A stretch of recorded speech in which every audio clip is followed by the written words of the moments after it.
Hii tutakuwa tukijadili kuhusiana na swala la kuanza na kile ulichonacho kulingana na mazingira yaliyopo. Tayari tuko na mgeni hapa studioni, Rodrick Nabe ambaye ni mshauri mwelekezi wa stadi za maisha. Karibu sana Rodrick. Asante sana. Tunafurahi sana kuwa nawe hapa studioni, lakini bila kusahau tuko na nitambulishe Richard Ngaira. Okay, fine. Tayari na mwenzetu pia Angela Mondi yuko tayari kabisa kwa ajili ya kutupitisha katika simulizi ya mwenzetu Alex Usiri ambaye ni afisa mtendaji mkuu Usiri Transportation Services. Anatuelezea namna yeye alianza na kile alichonacho kulingana na mazingira yaliyokuwepo kwa wakati huo. Karibu sana Angela Mondi. Anatambulika kama Alex Usiri, kijana alianza kama mpiga debe wa abiria wa mikoani katika stendi kuu jijini Dar es Salaam, wakati huo Ubungo, hadi kuwa afisa mtendaji mkuu wa kampuni ya Usiri Transportation Services inayotoa huduma ya usafirishaji mizigo nchi nzima. Mimi nimezaliwa Moshi, Machame. Nimesoma shule ya msingi na Luti ambayo inapatikana katika kijiji cha Ndonga, kata ya Machame Magharibi. Baada ya hapo form 1 hadi form 4 nikasoma shule ya sekondari Kikafu ambayo pia nayo inapatikana katika kata ya Machame Magharibi katika kijiji cha Ndonga pia. Baada ya hapo nikafaulu form 4 nikaenda kusoma Mbeya, shule ya sekondari Matema Beach form 5 na form 6. Baada ya hapo nikaenda mujibu wa sheria kikosi cha jeshi 822 Rwamkoma ambayo katika mkoa wa Mara, Musoma.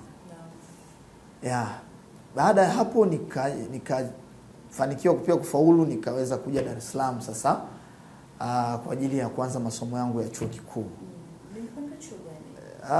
Nilipangiwa chuo kikuu cha Dar es Salaam. Kwa wakati huo shauku yake ya kwanza ilikuwa kufika jijini Dar es Salaam.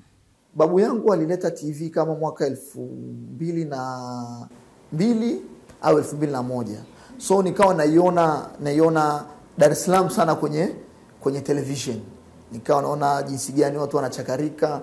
Kwa hiyo kimsingi nikawa nimevutiwa sana na jiji la Dar es Salaam. So katika akili yangu nikawa nawaza ipo siku nitaenda Dar es Salaam. Lakini sijui Dar es Salaam ninaenda kufanya nini. Nilisema lazima nitachagua chuo ambacho kipo Dar es Salaam. Kidogo kozi ambao nilichagua, niseme tu ukweli, nilichagua kwa sababu ninataka kwenda Dar es Salaam. Nikaweza kufanikiwa kuja chuo kikuu cha Dar es Salaam. Nikasoma semester moja. Kozi gani hiyo? Hiyo kozi ilikuwa ni Bachelor of Arts in Kiswahili. Okay. Nikasoma semester moja tu. Baada ya kumaliza semester moja, nikawa naendelea kujipima na kujiassess naweza nikasema. Kwa wakati huo pia ulikuwa unaishi wapi? Na wakati huo nakaa Mabibo Hostel. Okay. Nilikuwa nakaa Mabibo Hostel. Ninajipima kwamba nimekuja kusoma hii kozi. Nini baada ya hii kozi, baada ya kumaliza miaka 3? Ndio. Nitafanya nini? Nitakuwa wapi? Ninachokisoma nipate kazi au nisipate kazi inaweza ikanisaidia? Nikaona ninajidanganya nafsi. Nikaacha ile kozi ili niweze kuomba kozi nyingine mwaka wa masomo unaofuata, kwa maana 2015 2016, sababu form 6 ndio 2014. Kwa mwaka wa masomo ulikuwa 14 na 15. Kwa hiyo nikafanya maamuzi hayo ya kuacha chuo kwa mwaka 2015 mwezi wa pili baada ya kumaliza semester ya kwanza. Nakumbuka sasa siku zinazidi kwenda. Ndio. Chuo kimefunguliwa semester ya pili. Mimi nimesema sitaki tena kuendelea na hii kozi kwa sababu sioni kesho yangu au sioni itaninufaisha nini binafsi. Kutokana na nilichagua kwa lengo la mimi kuja Dar es Salaam, huo ndio kweli. Na mimi lengo langu ni kuja Dar es Salaam, haikuwa kitu kingine kwa muda huo. Nikawa nakaa Mabibo Hostel, siku zinazidi kwenda, hata pesa nilionayo inazidi kuisha. Vipi pia ukupata boom? Sikupata boom pia. So nikajipima sana. Hali yetu na sina mkopo na ninachokisoma bado sikielewi. Ina maana hata nikimaliza chuo yanakuwa bado haieleweki pia, kwa sababu pia ninachokisoma sielewi. Sasa niko Mabibo hostel. Siku zinazidi kwenda. Nifanye nini? Nikatoka nje siku moja. Napandisha na Riverside. Kutoka Mabibo hostel unakuja Riverside. Nikaanza kuwaza, niuze maji au niuze machungwa. Hata kumenya machungwa sijui pengine. Nikapandisha mpaka Ubungo pale kipindi kabla haijahama. Nikapandisha mpaka Ubungo Stadium Court tunasema. Sikuwahi kufika zaidi ya nilivyosafiri, sikuwahi kufika, na nilivyokuja na kusafiri nikawa naangalia yale mazingira. Nikakutana na mpiga debe mmoja. Ngambia kaka ananichangamkia sasa kama ninasafiri. Sisi kidogo watu wa kaskazini, mtu akikuangalia tu ni rahisi kukujua unaenda wapi. Na wale watu kidogo wana saikolojia, akikuangalia tu anajua ni mtu wapi. Basi akawa ananishawishi, bana unaenda Arusha kuna gari ABCD. Nikamwambia hapana kaka, mimi nataka nitafute mishe hapa kwa kifupi. Akaniambia mdogo wangu hapo hawezi. Akaniambia nenda kwa fulani. Kuna agent mmoja anaitwa Mushi.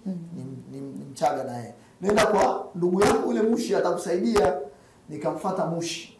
Mushi akaniambia mdogo wangu hapo hawezi. Mushi naye akanirifaa kwa mtu mwingine. Akaniambia nenda pale Sheli. Kuna agent mmoja anaitwa maarufu kama Lovi. Akaniambia nenda kamuone yule pale. Atakusaidia. Nikajieleza kwamba nimeacha chuo kwa muda, nahitaji kufanya kazi kwa muda, baadaye nirudi chuoni. Na kwa wakati huo unatafuta mishe gani hasa? Mimi nimeenda kutafuta kazi Ubungo. Sawa. So I don't know, chochote nitakachopata ndio hicho at the time. Basi akaniambia kesho njoo. Wazo langu kichwani ilikuwa labda tayari ni kazi ya kukaa ofisini, kuandika tiketi, kufanya kazi hizo. Akanikabidhi kwa kijana kesho yake. Fulani mfundishe kazi. Kumbe ni kuanza kupiga debe, kutafuta abiria na kuwakabidhi ofisi, then upate commission. Mimi kwa sababu nilikuwa tayari kwa mazingira yoyote, na nilikuwa na imani kwamba Dar es Salaam nitapata cha kufanya, sijui ni kipi. Basi kwa sababu ndio hicho nilikutana nacho, basi nikakipokea. Haikuwa rahisi. Siku ya kwanza nilipata 9,000. Kwangu ulikuwa ni ushindi mkubwa sana. Kwa sababu lengo langu mimi ilikuwa niweze kupata hela ya kula tu. Mengine haikuwa juu yangu. So far nilikaa pale kwa muda wa miezi 9. Unaamka saa 9 saa 9 kufunga mahesabu saa ngapi hapo? Ni nguvu yako. Ni nguvu yako. Kwa sababu huwezi ukafunga hesabu hujaingiza kitu. Unafunga nini? Hewa. Na nikaanza kutafuta trust. Sawa. Kwa sababu kinachotakiwa ni trust. Pengine kwa uzoefu wako Alex, tunaposema hizi commission na vitu kama hivyo, kwa sababu tunaelewa kwa jiji la Dar es Salaam swala la usafiri ni swala ambalo lipo sana. Kwa namna ambavyo ulikuwa unalipwa commission, unahisi ilikuwa ni stahiki ama wakati mwingine inakuwaje katika mjengeko wa kazi hiyo? Commission inatofautiana kutoka kampuni moja kwenda kampuni nyingine. Sawa. Lakini sasa ili wewe uweze kufikia malengo yako inatakiwa ujitume. Sawa. Hata kama unapata commission ya shilingi 1,000, basi kusanya 1,000 nyingi. Kama ni 2,200, unajua ukiwa na abiria 5 ni 10,000. Kwa jinsi unavyojituma ndivyo ambavyo unaweza kuingiza fedha. Sawa. Hivyo ndivyo ambavyo ilikuwa kwa kipindi hicho. Niliweza kuapply upya chuo na niliweza kuomba mkopo upya tena. Nikarudi shuleni sasa 2015-16. Nilivyorudi shule kimsingi nilikuwa na somo kubwa sana kuhusu maisha ya mtaani, ambapo ndio vijana wengi hawana hiyo elimu. Na elimu hii haufundishwi darasani. Elimu hii unaipata kutokana na uzoefu unaopitia, au mambo unavyopitia changamoto fulani ndizo zinakupa uzoefu na unapata elimu. Kumbuka mojawapo ya source of knowledge is experience, ukiachana na hizi nyingine. Kwamba mimi nilivyorudi chuo, sawa nasoma, mkopo nimepata, kwa hiyo hakuna shida kimsingi, nina uhakika wa kusoma. Lakini sawa nasoma hii kada, bado mimi akili yangu kubwa ilikuwa inawaza maisha yangu baada ya kumaliza chuo. Na sikuwa na shida wala ninachosoma nacho wala kilikuwa kiniumizi. Ila je, nikimaliza chuo itakuwaje? Nina reflect nilivyomaliza form 6. Ina maana mimi na form 6 yangu sikuweza kupata kazi sehemu yote. Kwa hiyo na reflect kwamba una form 6 lakini bado wewe mtaani bado ni pagumu. Je, unapiga hesabu ni wangapi wenye degree wako pia mtaani ambao wapo, na wewe ukienda kumaliza 2018 utaungana nao. Kwa mimi nimerudi chuo, akili yangu kubwa ina reflect maisha baada ya chuo. Sasa nikaanza ile elimu.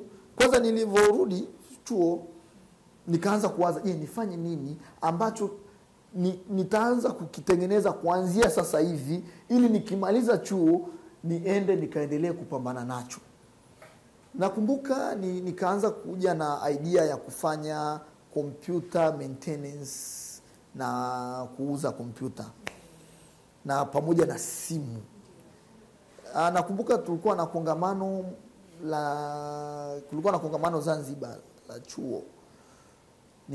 Kwa sababu kipindi hicho tulikuwa tunaambiwa Zanzibar vitu ni bei rahisi, hasa electronics. Ndio akili zetu, ukienda Zanzibar ni bei rahisi. Kwa mimi nikasema nitaenda kwenye ile kongamano, lakini lengo langu nikaone huko Zanzibar. Umezunguka na wewe vipi ulijionea hicho tunachosema kwamba electronics ni bei rahisi ama vifaa vya umeme na vitu kama hivyo? Ilikuwaje? Sasa hii nilikuja yani ya majibu sikuyapata kwa muda huo. Baada ya kuchukua baadhi ya bidhaa, na nilichokuwa nafanya ilikuwa nazitumia kwanza mwenyewe, kwa sababu nikimuuzia mtu aliyoko chuo yuko eneo lile lile, kama bidhaa ikiwa ni mbovu ni rahisi kunipata. Kwa hiyo kwa wewe ulianza na mtaji kama wa kiasi gani? Ni mamilioni, mabilioni? Nafikiri tuweke tu range ya 600. Nilichukua moja hivyo na nikapata mawasiliano pale, na maana nikihitaji wananitumia. Lakini sasa baadaye nikaendelea kujifunza. Nikaja na ubunifu zaidi wa kufanya maintenance za laptops, programs, window installation. Kimsingi ina cost chochote. Ukishakuwa na window na hizo programs, let's say Microsoft, kumwekea mtu naomba 5,000 na mwanachuo anakuwa ajui chochote, yaani ukutana first year ajui chochote. 5,000 ni kubwa sana, kwa sababu ile mimi ninayo tu, haikosti chochote. Nikaendelea kufanya hivyo na nikazidi kupata uzoefu. Lakini siku zilizozidi kwenda nikaanza kwenda Kariakoo. Nikagundua kumbe ukijua Kariakoo vizuri ni zaidi ya hiyo Zanzibar. So far kwa siku za kwanza lazima sijui niseme upigwe, lakini lazima ukutane na mazingira ambayo sio mazuri ya kibiashara. Siku zilizozidi kwenda nikaanzidi kujua ni wapi sehemu sahihi ya kupata kitu sahihi. Tukaenda mpaka tukawa tunachukua simu mpya tunauzia wateja. Nilikuwa najiita Alex Mobile and Accessories na Alex Computer Services Maintenance. Kwa kipindi kile nilijitahidi kutengeneza pia imani, lakini ikumbukwe kuna biashara yangu ambayo nilishafanya huko ya usafirishaji. Nikawa naendelea kuidraft, nikawa nasubiria muda wa kufunga chuo. Kumbuka niko na wateja ambao naishi nao kila siku. Nilikuwa naandaa mazingira ya kufanya hiyo biashara na watu. Na once tunasoma, nikikujua wewe tu ni wa mkoani, lazima nitengeneze nawe mahusiano mazuri. Yaani tukienda kantini nilikuwa sioni shida kunilia soda. Si 500 najua itarudi. Uzoefu ulimwezesha kupata maarifa ya kuanza biashara ya usafirishaji baada ya kumaliza chuo kikuu. Nikaja sasa kutumia shule nilionayo na ule uzoefu niliopata. Nikaanza kuandaa posters ambazo zina michoro ya mabasi na mikoa mbalimbali. Vipeperushi tunasema. Ambavyo vipeperushi hivyo vingine vilibandikwa kwenye vio tofauti vya Dar es Salaam. Sio pale ambapo nilikuwa nasoma tu, hapana. Kumbuka kipindi hicho 2015-16 pia WhatsApp imeshaanza kujulikana vizuri, na wanafunzi walikuwa washindi ku afford simu ya 200,000 300,000 smartphone Tecno zile nafikiri zilikuwa zinafaa vizuri. Kwa hiyo WhatsApp pia ilikuwa inanisaidia, ukishare kwenye group bwana nisaidie kwenye group la darasani, wanashare, watu wanapata information kwamba bwana kuna huduma ya booking, matangazo ya booking, mabasi tofauti naweka pale, ambayo hao nilikuwa na mahusiano nao kipindi hicho, nilikuwa stand, so najua hii nafanyaje niweze kumkatia mtu tiketi and so far. ilikuwa ni project kabisa naiandaa. Safi sana. Kwa hiyo kutumia marafiki zangu tuzimanao form 6 walioko vyuo tofauti vya Dar es Salaam, wanafikisha zile postures. Kweli ikifika muda wa kufunga simu inaita. Simu zilikuwa zinaita sana. Kwa mimi naweza nikaamka asubuhi nikaenda nikahandle wale watu nikawahudumia, baadaye nikarudi shule nikafanya mtihani mpaka ile wiki inaisha, na baada ya hapo narudi zangu stand kuendelea na kazi yangu pendwa. Sema okay, lazima niandae mazingira ya mimi kupata fedha ya kwenda kuanza nayo mtaani. So far nilifanikiwa. Jumla mwaka 3 wote 500,000 nikazisave. Kwa hiyo namaliza chuo na almost na milioni 2 na point. Kumbuka pia hela ya kula sio tatizo kwa sababu ya mishemishe zangu. No. Kwa hiyo biashara za hapa na pale, kwa hela ya kula haikosekani. Nikamaliza chuo 2018. So far hata matokeo nao yalikuwa mazuri kwa sababu pia nilikuwa nasoma. Once nikifeli huku pia hata kama nitahitajika kufanya kazi, vyeti vyangu vina sifa za kufanya kazi. Kwamba sio nimeenda tu kupoteza muda, hapana, niko vizuri. Labda mtu atafikia jamaa, hapana, niko vizuri. Cheti ni kisafi. Sasa nimeenda mtaani. Kumbuka ulikuwa na tagi la shule, ulikuwa na watu wengi wa vyuo. Kwa hiyo tulivyomaliza pale nikapata kazi. Baada ya hapo sasa watu wameisha, watu wameondoka Dar. Nimebaki soko likatetereka kidogo. Nimebaki sasa Dar inaniangalia sasa. No. Unasemaje? Ulikuwa unataka kuja Dar, karibu. Yes. Lakini so far nilikuwa nimeshajipanga. Nikaweza kupanga chumba na kuchukua frame, ilikuwa ni mawasiliano kwa kipindi hicho. Nikaanza biashara. Idea ya mizigo sikuwa nayo sana. Idea yangu bado ilikuwa ni kwenye abiria. Kumbuka abiria ni msimu. Kuna msimu unakuwa na abiria, kuna msimu ambapo hakuna abiria. Kichwa kinazidi kuuma, unafanyaje na una ofisi na unatakiwa ulipe kodi na uishi na una kodi ya chumba. Nikawaza kwa nini sifanye na mizigo. Kumbuka nikiwa chuo pia nilikuwa na printer. Kwa hiyo tulikuwa na print hivyo katika hali ambayo haikuwa sawa, lakini nilikuwa na print, unapata pia hela. Kwa hiyo ofisini nilikuwa na kila kitu. Basi nikawaza kwa nini sifanye mizigo parcel, lakini niziongezee thamani. Kama ndivyo lazima ni add kitu, lazima niongeze kitu. Nilichofanya ni kwanza package, lakini pia nikaja na huduma ya kufuatia bure. Pasi wewe kutoa gharama za kufuatiwa.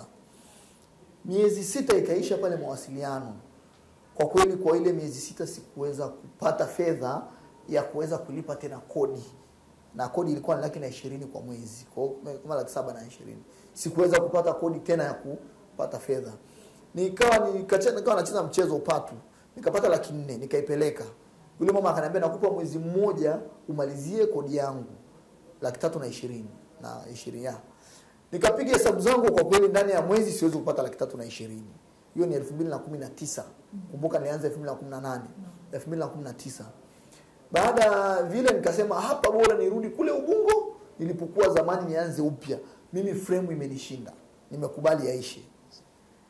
Lakini kumbuka wakati huo tumeshatengeneza matangazo mengi, social network, ilikuwa jaribu kurudi Ubungo nyumbani. Naweza ngasema nyumbani kwa sababu nina uzoefu mkubwa. Nikasema na reboot mission, inaanza upya. Sijakata tamaa. Sababu nilifika mahali napambana kwa siku hata nipate 5,000 tu.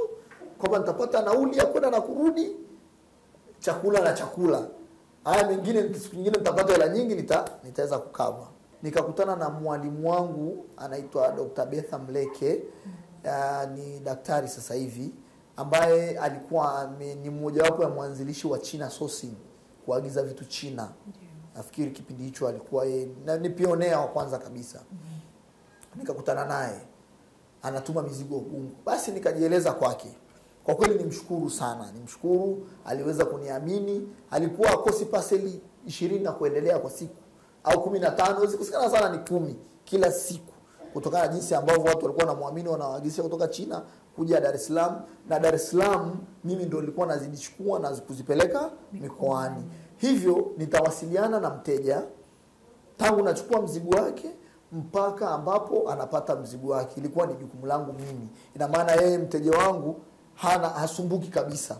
Akitushatukabidhi sisi tunaendelea na mchakato mwingine. Hivyo tunatoa hata upenyo sasa kwake yeye kama mfanyabiashara kuendelea kujikita kwenye kufanya biashara zake na kutafuta masoko zaidi. Sisi tutafanya kazi ya usafirishaji. Kwa kipindi kile, kwa kifupi, akanikutanisha na watu wengine kama China Panda Sourcing. Nao walikuwa wanafanya kuagizisha China mizigo. Kwa kweli pale gari liliwaka, naweza nikasema. Wakanipost kwenye groups zao, hata wale wafanyabiashara walikuwa wanafanya nao biashara pia wamekuwa nao wakaniamini. Wakawa wananitumia kufanya kazi zao. Tunafuata mzigo na kuagiza mahali na kazi nyingine zote wanamfanyia. So from there 2019 gari likawaka. Imani ikaenda. Tukaanza kuaminika. Hiyo ni 2020 mwanzoni. Nafikiri huo mwaka ndio ulikuwa mafanikio zaidi.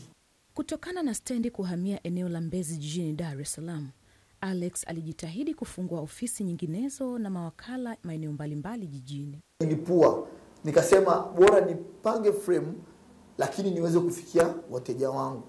Hiyo ni 2020 mwishoni kwenda 21 mwishoni. Naweza nikasema kuanzia pale ilikuwa ni turning point. Toka kuanzia 21 sasa nilipofungua ofisi rasmi. Huko pengine kote nilikuwa sina ofisi rasmi. Ila nilikuwa na sehemu ambapo ninaweza kukutwa. Siku zilivozidi kwenda ndivyo ninaendelea kuweka vibali sawa. Huko nyuma kwa kweli nilikuwa sina hiyo. Ninavozidi kutana na changamoto ninaweka sawa. Nakutana na changamoto ninaweka sawa. Umekuwa mkubwa, umekutana na kampuni na kutaka una vigezo unapambana upate vigezo ili uweze kufanya ile kazi. Sawa. Kwa baada ya hapo sasa ndo tunaona Usiri hapa urafiki au ikawaje? Baada ya hapo Usiri ikaanza urafiki. Ikaanza urafiki na nafikiri mwaka huu 2021 mwezi kama wa 8 ndo niweza kununua gari aina Noah. Hadi sasa kampuni hii ina mawakala nchi nzima zaidi ya 40. Kwa Dar es Salaam ni zaidi ya watu 60. Ni zaidi ya watu 60 kwa Dar es Salaam. Kumbuka Usiri Transportation Services Limited ni kampuni ambayo ina mawakala nchi nzima mpaka sasa hivi. Wote hao wanaendesha maisha yao kwa namna moja au nyingine kwa kutegemea uwepo wa kampuni ya Usiri Transportation Services Limited. Ni zaidi ya mawakala 40 kwa nchi nzima. Tunazungumzia mikoani, wilayani, hata wengine mpaka kwenye vitongoji. Wako ambao wanatuwakilisha sisi kufanya kazi zetu. Inategemea na kazi ambayo tunaitaka kuifanya kwa wakati huo, wako pale. Ni jambo kubwa sana Alex unafanya, na tukizingatia kwa umri umetanabaisha hapo awali ni kama uko katika tunasema third floor miaka ya 30 hapo, lakini umeweza kufanya haya yote. Wewe ni kijana mdogo sana, kuongoza kampuni ama kuongoza kundi la watu sio rahisi. Unafikiri ni nini ambacho kimekufanikisha? Na nini kinachokufanya ni uweze kustawi wakati tunaona vijana wengi kwenye swala la management ama katika kuhakikisha mambo yanakwenda, kuongoza wengine kidogo linakuwa ni mtihani. Wewe umewezaje Alex? Cha kwanza niwe mkweli, sasa ni karama niliyopewa na Mungu.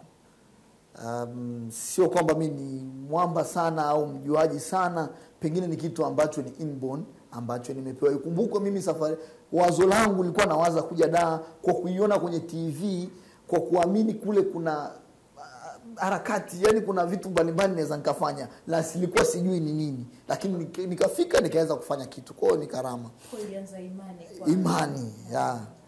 Lakini kingine naweza nikasema ni discipline ya kitu ambacho unakifanya, hichi ambacho unakifanya. Na maana unaheshimu wateja unaokutana nao. Tunaheshimu kila kitu ambacho tunakifanya.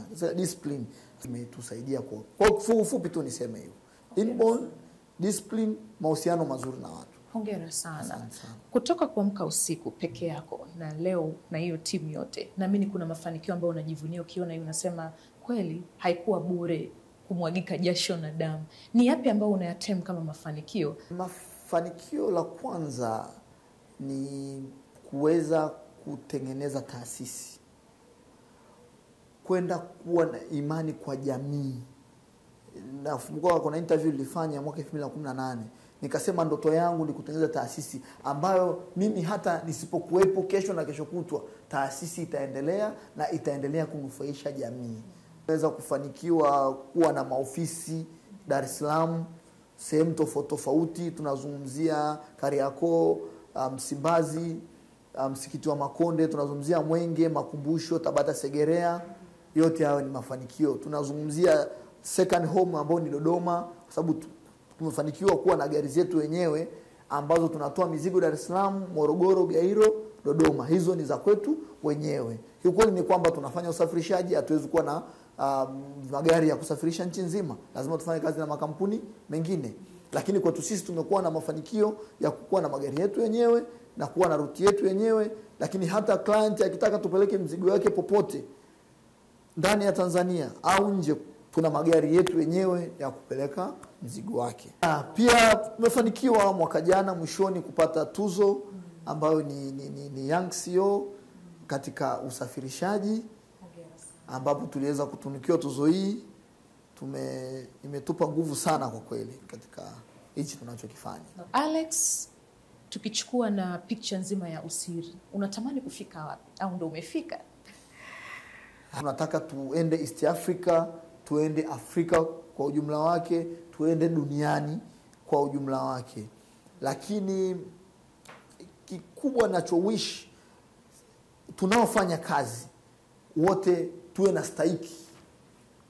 Kama ni mishahara kwa vijana wangu iwe ni mizuri. Kila mmoja awe na maisha mazuri. Mimi ni wish yangu sana kwa kweli, kwamba tujipanue zaidi, tuongeze vitendea kazi, mifumo ya ufanyaji kazi izidi kuimarika, lakini pia maslahi ya watu yazidi kuimarika zaidi. Sasa hivi inawezekana labda mtu analipwa posho ya kiasi kadhaa, lakini ni wish yangu alipwe zaidi kulingana na jinsi anavyofanya kazi. Tupo katika nyakati ambapo serikali na watu binafsi ama tuseme pamoja kwa ujumla tunajitahidi sana kuangalia mianya ya kuwawezesha vijana kwa ajira, lakini pia na kwa kujiajiri. Kwako wewe Alex, kwa haya yanayoendelea na huu upungufu wa ajira ambao upo, una lipi la kuambia vijana wenzio? Cha kwanza, elimu ni muhimu. Elimu, hakikishe sana watu wanasoma, na kumekuwa na wimbi kwamba elimu itanisaidia nini? Sio kweli. Elimu ni muhimu. Na sio kwamba ajira hakuna hivyo, ndugu mtangazaji. Ajira zipo. Je, una nini cha ziada katika elimu yako?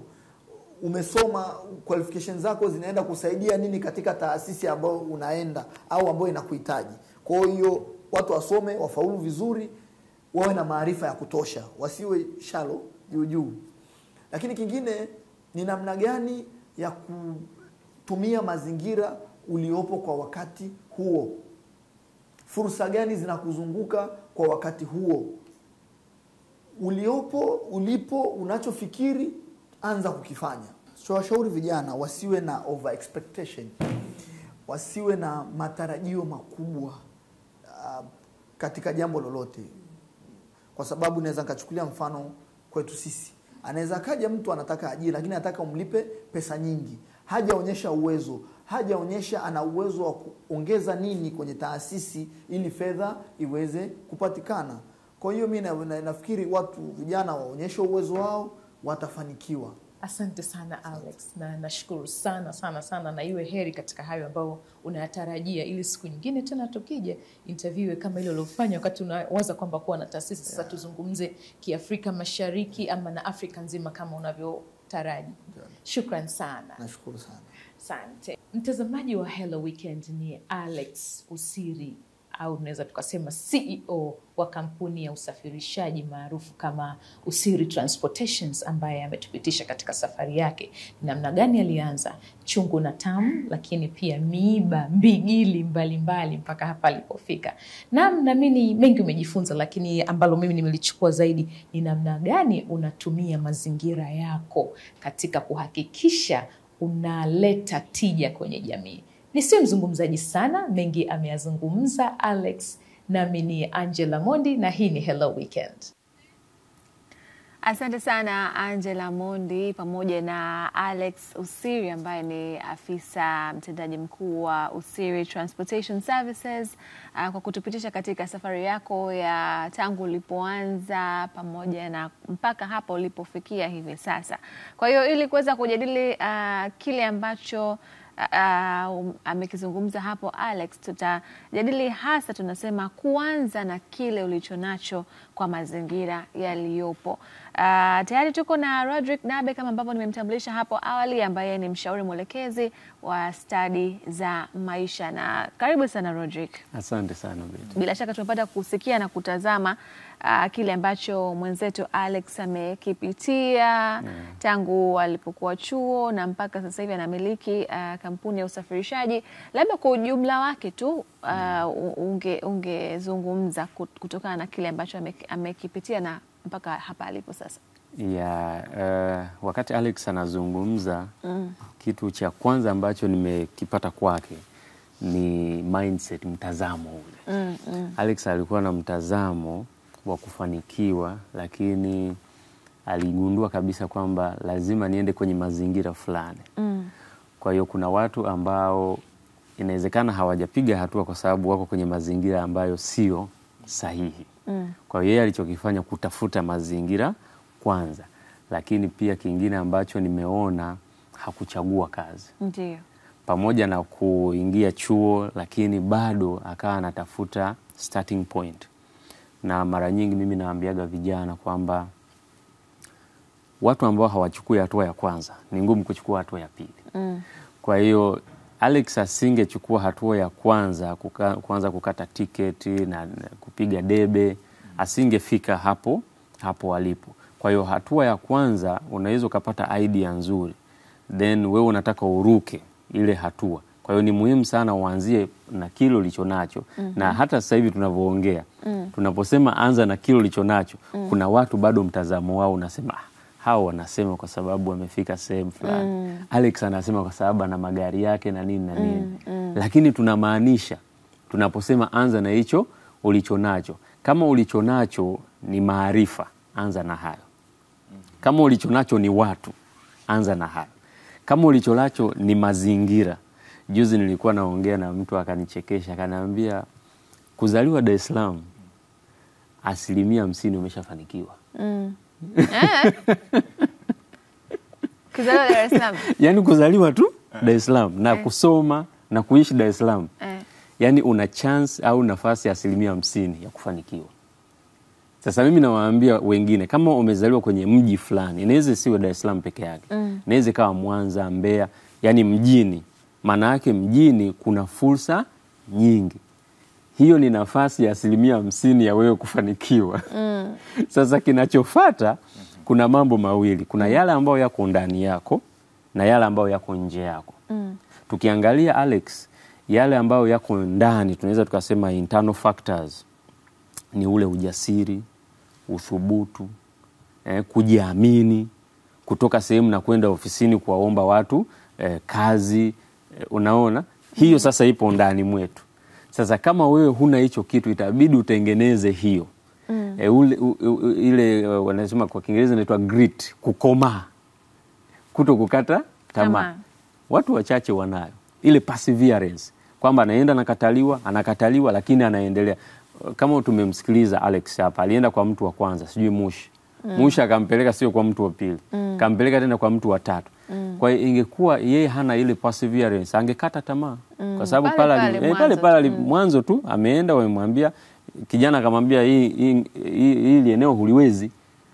Akamwambia lakini nitakurifa kwa mtu mwingine anaitwa Mushi. Akaenda kwa Mushi akamwambia hii ni ngumu, nitakurifa kwa mtu mwingine. Kwa hiyo sometimes perseverance. Sasa hapo tunaongelea vitu ambavyo wewe mwenyewe hivi usitegemee kuvipata kwa mtu mwingine. Usitegemee kwamba Betty aje akufundishe ukomavu. Lazima utoke ndani. Kwa hiyo hivyo ni vitu vya nje. Sasa ndio tunakuja sasa kwenye mazingira. Tunakuja kwa watu sahihi. Alex amezungumzia mama au dada aliyemwamini. Kwa hiyo akaanza kumpa mizigo. Yeye anaagiza mizigo kutoka China, alafu anamkabidhi Alex, yeye anaisambaza mikoani. Kwa hiyo tengeneza network. Aminika, Alex alikuwa chuoni, ametengeneza network ya watu wote ambao wanatoka mikoani. So lazima pamoja na kuwa na vitu vya ndani, unaamini wazo lako, unajiamini, una uthubutu, sasa anza kutafuta mazingira ya nje, mtaji, watu, fursa, ili uweze kutoboa. Sawa. Kwa ujumla huo pia mtazamaji umeweza kutuma maoni yako na nitayasoma hapa moja kwa moja kabla tujajikita zaidi, ambapo huyu anasema habari Betty, hi habari. Kipindi kizuri, dawa ya mafanikio ni kuthubutu. Huyu ni Muhammad Tripo wa Moshi, asante sana Muhammad. Lakini pia Mlacha Hassan Mlacha wa Kaloleni Moshi anasema nawapata vyema vijana wangu wa Hello Weekend. Kwa kweli kwenye haya maisha ya hii dunia tulionayo, ulicho nacho na mazingira tulionayo ni bora uanze na chako, kwani kimfaacho mtu ni chako. Hongera yake kijana wa Kimachame, pongezi yake. Hongera sana kwake Alex. Hassan Abdalla Hassan wa City Center Moshi Town anasema Richard Gaila pamoja na Betty Omara na Angela Mondi, kwa kweli maisha yana mambo mengi, ni bora kuanza na ulicho nacho wakati unasubiri kama kuna kingine. Ila nimpongeze huyo kijana baada ya kuacha chuo na kuanza kupiga debe. Kwa kweli simulizi ya Alex apewe maua yake. Asante sana UTV. Tunakushukuru sana Hassan Abdalla. Lakini pia Hello Weekend anasema hongera kijana kwa uthubutu, bila ya uthubutu huwezi kuanza na ulicho nacho. Wewe ni mfano wa kuigwa kwa maisha ya sasa. Huyu ni Hamisi mpiga picha. Lakini mwisho Odex Marini wa Kilimahewa Big Bite Mwanza anasema kikubwa ni kuto kujikatia tamaa, lolote linawezekana. Nawatakia asubuhi njema. Basi mtazamaji, haya ni baadhi ya maoni ambayo mmetumia kupitia namba yetu ambayo hapo inapita ni 0763809770. Unaweza kutupiga pia kupitia WhatsApp video call ili uweze kuchangia kile ambacho unacho ndani ya moyo wako. Sawa. Kwanza na ulicho nacho. Sasa nilikuwa najiuliza hapa Nabe kwamba kinapaswa kuwa kidogo. Kwa nini mwenye kidogo anaweza kawa juu na mwenye kingi pia akashuka vile vile? Sometimes ukianza na kikubwa unaridhika. Na ndio maana unakuta mara nyingi wale ambao wamefanikiwa wameanza na kidogo sana. Na ndio maana watu wengi akipewa mtaji mkubwa milioni 10 kuanza biashara, anachukua frame, anaitengeneza vizuri, kwa hiyo anaridhika. Anaona kila kitu, nataka kitu cha kishua, nataka kitu cha kishua. Mara nyingi unafeli. Lakini ukianza na hichi kidogo, Alex alikuwa na thamini hata ile 5,000 anayoipata. Kwa hiyo kila hatua anayoipiga inaleta thamani. Unajua wakati mwingine kwenye mchakato wa mafanikio, usipopata maumivu huwezi kuthamini kile kitu. Ukipewa bure huwezi kujua uchungu wa kupata kile kitu. Lazima ulipe gharama ya fedha, utoe fedha zako ili uweze kuthamini ule mchakato. Lazima utoe gharama au ulipe gharama ya jitihada, uweke nguvu zako, effort yako, lakini pia na muda wako. Kwa hiyo Alex wakati anatusimulia, unaona alikuwa anazungumzia pia timeline. Mwaka fulani nimemaliza semester ya kwanza, kwa hiyo anaona nitakapomaliza mwaka wa 3 nitafanya nini. Kwa hiyo lazima aanze kufikiria kwamba na invest muda wangu kwenye hiki kitu. Hii miaka 3 ina invest kwenye kozi hii, naenda kupata nini baada ya hapo. Kwa hiyo gharama ya muda, effort au jitihada pamoja na pesa huwezi kuvikwepa katika mchakato wa mafanikio. Sawa. Sasa kuna watazamaji ambao wanaendelea kushirikiana na sisi na wanapiga simu. Karibu sana, tunazungumza na nani na kutokea wapi? Wanapiga simu. Karibu sana, tunazungumza na nani? Unaongea na Joseph Daniel Msemo, anatokea Njombe. Karibu sana kutokea Njombe. Tafadhali punguza sauti ya runinga ili tuweze kusikilizana vizuri. Naam, karibu endelee. Asante sana. Nimeipata hiyo mada. Ndio. Nimeipata hiyo mada kwamba umesema kuzaliwa Dar es Salaam sio ni mafanikio pia, lakini ni kweli, lakini sasa nilikuwa nataka nipate sababu. Sababu ni kwamba ninachokiona mimi, huyo kijana aliyothubutu kufanya maisha yake vizuri, ni kweli kuna muda mwingine natakiwa kwanza upitie magumu pia, alafu pia ni moja kupata ajira kwenye maisha yako wewe binafsi. Tuachane na yale ya kusema labda uajiriwe na serikali. Hivyo ni kwamba hivi ulichonacho ndicho uanze nacho, hicho ndio cha msingi. Na walio wengi sana wanafanikiwa kwa kile walichonacho, kama utakuwa umekitunza vizuri na unakiheshimu. Hivyo, lakini ukisema utegemea ajira, inatesa, kwa sababu utapoteza muda mwingi kukifikiria kitu ambacho huna uhakika kwamba utakipata. Lakini ulichonacho, kile unakiona kwa macho yako na ndio unachokitafuta, kinaweza kikakupeleka mbali sana. Vijana wengi, hata mimi pia najivunia nilichonacho. Mimi ni wakala wa kusajili line za Vodacom na mitandao mingine. Kwa nilichonacho mimi ndicho ambacho nakiheshimu, boss. Sawa, tunakushukuru sana kwa maoni yako mazuri, ndugu yangu. Asante sana, karibu Njombe. Asante sana. Mtazamo mwingine huo tumeusikia hapo Nabe. Lakini ni lazima upitie magumu ili ufanikiwe. Ili ufanikiwe. Actually hakuna hii tusiwadanganye watu. Kwamba utateleza tu. Kwenye kufanikiwa hakuna kuteleza tu. Yaani lazima vijana one day yes. Mpaka uifike hiyo yes hiyo. Lazima upitie mitihani. Mpaka umalize darasa la 7 utafanya mitihani 7. Kwa hiyo kila unapofanya ule mtihani unapelekwa kwenye darasa linalofuata. Ukikwepa ule mtihani, maana yako utabaki kwenye darasa lile. Utabaki pale pale. Ila Nabe hapo umetupiga. Na nili darasa 7 la kwanza hadi la 7 tumefanya mitihani 7. Mitihani ilikuwa mingi. Okay, mitihani mingi nasema ile ya kila mwaka ile inayokupeleka ile inayokupeleka nimeanza kukumbuka majonzi. Uchungu kwa mitihani mingi. Kwa mitihani mingi sana. Kwa hiyo of course hii is terminal, hii monthly, hii tunaona kama vile mitihani midogo puza. Ule mtihani ule wa kumaliza mwaka na ule wa darasa la 4 na darasa 7 ile ndo tunaona sasa ni bunge la challenge. Kwa hiyo hata kwenye maisha hiyo mitihani ipo. Hizo shida zipo, lakini ukisema kwamba nimekutana na changamoto alafu sitaki kuikabili, maana yake unajinyima nafasi ya kusonga mbele. Tafuta maarifa namna ambavyo utaruka ile changamoto. Kuna bwana mmoja amewahi kusema msemo akasema ukikutana na ukuta chagua either uruke, uchimbe chini yake, pita pembeni au uvunje. Lakini usipopita kwenye huo ukuta, maana yake hautoona kilicho mbele yako au kilicho upande wa pili wa ule ukuta.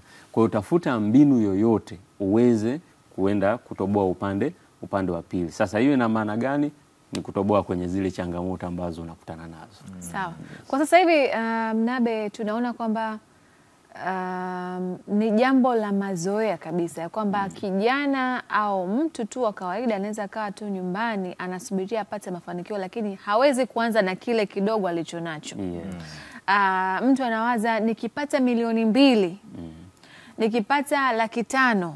Huwezi kusikia mtu akisema nikipata 20,000 hapa nitafanya biashara fulani. Kwa hiyo kabla ya kujibu hilo, labda tupokee simu ya mdau hapa ambaye ametupigia. Habari za leo na karibu sana, uchangie mada iliyoko mezani.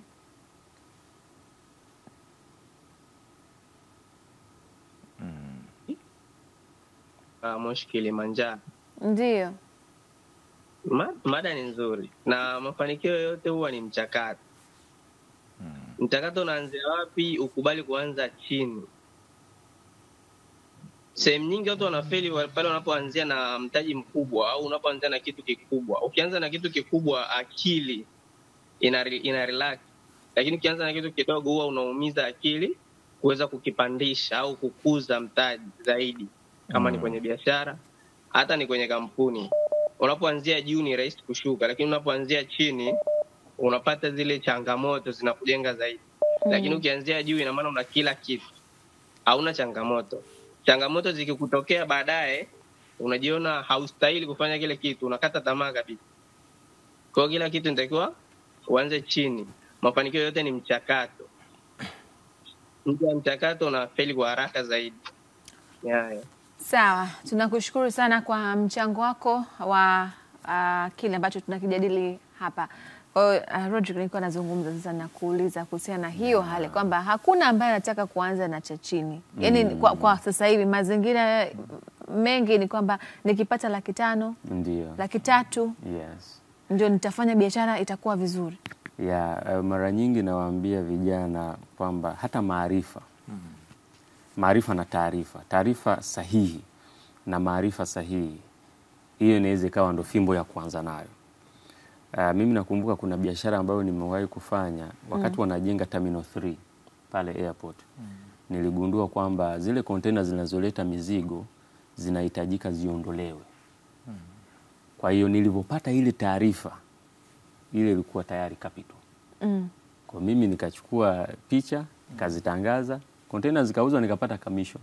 Kwa hiyo pale nilichokitumia ni taarifa baada ya ujenzi baada ya ujenzi wa Terminal 3. Kwa hiyo ni taarifa ambayo niliitumia. Sasa vijana wengi tukisema anza na ulichonacho, the first thing anakimbia ni pesa. Ulichonacho hapo ulipo inawezekana ni maarifa ya wewe, labda kuna viwanja fulani vinahitajika, kuna watu wanatafuta viwanja, na huyu mwenye viwanja yeye hana uwezo wa kuvipromote. Wewe promote. Kwenye madarasa yetu tunawafundisha vijana wengi kwamba kama uwezi kuanzisha professional based business, yani biashara ya taaluma, anzisha middleman based, kukuwa winga. Ukiwa winga unachohitaji ni taarifa na maarifa. Beti anahitaji gari, huyu anahitaji gari iko sehemu gani. Kwa hiyo naunganisha anahitaji gari na mwenye gari, mimi napata commission. Sijanunua tairi yoyote, sijanunua gari. Ndio. Na wala kuwekeza mtaji kwenye biashara ya magari. Hicho ulichonacho inaweza kawa ndo taarifa au maarifa. Anza na hicho. Lakini kingine ulichonacho ni watu. And that is why Alex anatufundisha pale, kaa vizuri na watu. Tengeneza trust. Hicho tu. Mtu atakukabidhi hata fedha kwa sababu anakuamini. So I think kwanza nalichonacho wasifikirie tu ni hela tu. Yes. Kitu kikubwa hapa pengine Nabe, yes, ni ubora wa mtu ambaye anaweza kufanikiwa. Pengine unaweza kuwa upi? Yaani unapaswa kuwa na sifa zipi ili uweze kufikia mafanikio? Watu wengi wanashindwa kuwekeza kwao. Investing in themselves. Kwa maana ya kutafuta maarifa sahihi, kujiboresha, kwamba hata unapoenda kwa mtu anakuona kabisa kwamba kwanza wewe unajiamini, you are hardworking, mchapa kazi. Yani hapo ndio umeinvest kwako, kwamba unapoenda kwa mtu wewe mwenyewe ni bidhaa. Kwamba mtu anasema natamani kufanya kazi na huyu kijana. Jinsi anavyojiamini, jinsi anavyojituma, yani wewe mwenyewe unakuwa bidhaa. Kwa hiyo wajifunze vijana wengi ambao wanatuangalia, wanatusikiliza. Yani invest in yourself, kwamba wewe unapoenda kwa mtu kabla hajaangalia vyeti vyako. Wakiondoa vyeti vyako, wakaondoa vitu vingine, wewe kama wewe aanze kukuona kwamba wewe unafaa. Hakika. Yes. Tunasoma maoni kadhaa aliyobaki hapa, ambapo anasema haya masomo yaende kwa kina mama wanaokopa kausha damu kuanzisha mtaji. Huyu ni mpoto wa Kigamboni. Lakini inaitwa Baraka Matis kutoka Masumbo Geita, anasema kuanza na ulichonacho kwa mazingira, kitu cha kwanza ni uthubutu, kufikiria vizuri na pia kuwa na imani ya mafanikio. Kingine hupaswi kukata tamaa katika utafutaji. Shikilia ulichonacho, utafanikiwa tu. Kumbuka penye changamoto hapakosi mafanikio. Na watakia hello weekend njema. Asante sana. Hello weekend, naitwa Silvanus Kilatungwa wa Masanza Kona, Busega, Simiyu. Anasema mimi nimejifunza ukiwa na ndoto yoyote hakikisha inatimia, usikate tamaa. Hello, niite Muhammad Kibombo, nipo Ronazi Kasharunga, Muleba Kagera anasema watu siku zote huwaza kuwa matajiri siku moja. Wote walio katika kundi hili hawakatishwi tamaa na kauli za dhiaka, kejeli, chuki, marafiki, mitazamo hasi kutoka kwa ndugu, marafiki na jamaa wanaowazunguka kushindwa au haiwezekani katika misamiati yao. Kama asemavyo Muhammad Siak kuwa neno haiwezekani inapatikana katika kamusi ya matajiri watarajiwa ni jasiri na wanauthubutu usioyumbika. Sawa, asante sana Muhammad. Lakini Said Hussein kutoka Shinyanga anasema hakika kwa upande wangu kitu kikubwa nilichojifunza ni vijana kuwa na over expectations, kitu ambacho kinawafanya kushindwa kufikia malengo, na hii inatokana na kijana kushindwa kuthamini na kuanza na kidogo alichonacho. Asante sana. Lakini mwisho ni Benjamin Pasco Kilangwa wa Manyara anasema vijana tunakosa nidhamu, uvumilivu, uaminifu, maamuzi na taarifa sahihi. Vijana wengi hatuamini katika mchakato, tunapenda njia za mkato, ni vyema kufuata mchakato. Rodrick, labda kwa kumalizia tu sasa hapa. Ndio. Ni kwa namna gani ambavyo mtu anaweza au kijana kwa upande huu sasa anaweza kujinyima ili aweze kufikia malengo? Mtu anaweza akawa na shida ya 300,000 lakini akapata 100,000 akasema nikipata 300,000 ndio nitafanya. Kwa ile 100,000 anaichukua na anaitumia. Kwanza tubadilishe mindset hizo, tujue kabisa kwamba kitu chochote kikubwa kinaanza kwa udogo. Yaani hiyo ndo kanuni ya ukuaji, kanuni ya growth au mafanikio. Mti tunaona unaanza na mbegu, jengo zima unaona linaanza na msingi mdogo tu, unaweza ukawa haueleweki, baada ya muda unaona jengo limesimama. Kwa hiyo chochote kinaanza na udogo. Heshimu kile kidogo ambacho unakipata au kile kidogo ulicho nacho. Na hata watu wengine, hata vitabu vya dini anasema mtu akikabidhi kitu kidogo ukawa na heshima, ukakitumia vizuri, atakuongezea na kile kikubwa. Lakini wakikabidhi kidogo then ukakitawanyisha ukakitumia vibaya, hawezi akakabidhi kitu kikubwa. Kwa hiyo hicho kidogo anza kukiheshimu. Lakini vijana wengi wanaogopa pia kwamba hiki kidogo nikikiwekeza nitakipoteza. Kwa hiyo the fear of failure pia inawaondolea ule uthubutu. Kwa hiyo anashikilia hicho kidogo au anakitumia akiwa nasubiri apate ile 300,000 ambayo inaweza isije. So kikubwa sana hicho kidogo anza nacho, kuwa na discipline. Alex ametuambia kuwa na discipline. Kuwa na discipline ya muda, kuwa na nidhamu ya kuheshimu hicho ulicho nacho, kuwa na nidhamu ya kuheshimu watu. Usiwachukulie watu poa, kwa sababu milango yote ya fursa inafunguliwa na watu. Ukiwadharau unaweza ukashindwa kufanikiwa. Unamwomba Mungu mafanikio lakini yatakufikia ila watu ndio watatumika kuja. Hakika. Tunakushukuru sana Rodrick kwa mchango wako katika hiki ambacho tumekijadili leo hii. Asante sana Betty na Richard. Hakika. Richard, tunakushukuru sana. Asante sana. Tunakushukuru na wewe. Asante sana.